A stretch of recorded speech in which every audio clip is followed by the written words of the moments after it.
Chers amis, bonjour, ici Paul Emmanuel, postdoctorant en biologie pour La Science te parle dans ce magnifique décor suisse pour vous annoncer une chose.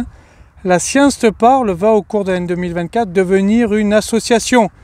Le but, la diffusion des connaissances scientifiques. Mais vous allez me dire, cher Paul, les connaissances scientifiques sont diffusées de toutes les manières qui soient. Eh bien, j'ai envie de m'attaquer, alors il y aura beaucoup de projets d'association, il y a déjà beaucoup de projets qui sont en cours. J'ai envie de m'attaquer à un format qui est le format du livre, parce que je trouve que les livres de vulgarisation scientifique sont souvent trop épais et difficiles d'accès pour certains, trop chers, et les gens ne connaissent pas forcément ce qu'il y a dans le livre. Mais surtout, la plupart des livres de vulgarisation scientifique, je ne dis pas que quelques-uns ne le sont pas, mais la plupart, ne sont pas peer-reviewed. Ils ne sont pas revus par les pairs. C'est-à-dire qu'on ne vous offre pas l'excellence de la publication scientifique, et je veux résoudre ce problème. Cela fait une année à peu près que je travaille sur le sujet. J'ai déjà essayé de vendre l'idée à mon université, l'UNIL. Alors il y a eu des mois de préparation pour faire des pitchs, etc. Et puis au final, on m'a dit non. Parce que ils m'ont dit, mais qui achète encore aujourd'hui des livres scientifiques?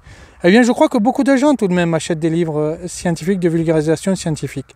Ce que je veux faire grâce à l'association, en tout cas en premier lieu, c'est de vous proposer des livres de vulgarisation scientifique de court format, entre 40 et 60 pages, à un prix entre 2,50 € et 4 €. Et c'est pour ça que c'est une association, c'est que ça sera quasiment des livres à prix coûtant. Il n'y aura pas de bénéfice fait là-dessus, donc les sous devront venir d'ailleurs via des festivals, etc. Tout ça est en cours de maturation. Une association donc de diffusion de la connaissance scientifique avec au cœur cette question dans les ouvrages. Comment sait-on que? Parce que je crois que c'est une question fondamentale. Parce que si on se pose la question, comment sait-on que la Terre est ronde, eh bien, on ne peut plus se poser la question, est-ce que la Terre est plate? Si on se pose la question, comment sait-on que les vaccins sont efficaces? Les méthodologies que l'on utilise en préclinique et en clinique pour ça, eh bien, on ne peut plus se poser la question sur l'efficacité des vaccins. Comment sait-on que? Un premier livre est déjà en cours de préparation par notre ami le professeur Jacques Robert en cancérologie. Comment sait-on pour les cellules cancéreuses? Comment on sait qu'on a un cancer? Quelles sont les méthodes qui permettent de le dire? Ce livre est déjà en cours d'écriture, j'en ai déjà eu un premier draft, un premier brouillon, et il ne peut être édité que grâce à vous. Alors je veux qu'il soit imprimé en France, parce que lorsque l'on veut faire une maison d'édition associative de sciences, de vulgarisation scientifique, il faut penser bien évidemment à l'écologie. Je n'ai pas envie de faire imprimer les livres en Pologne ou même en Espagne.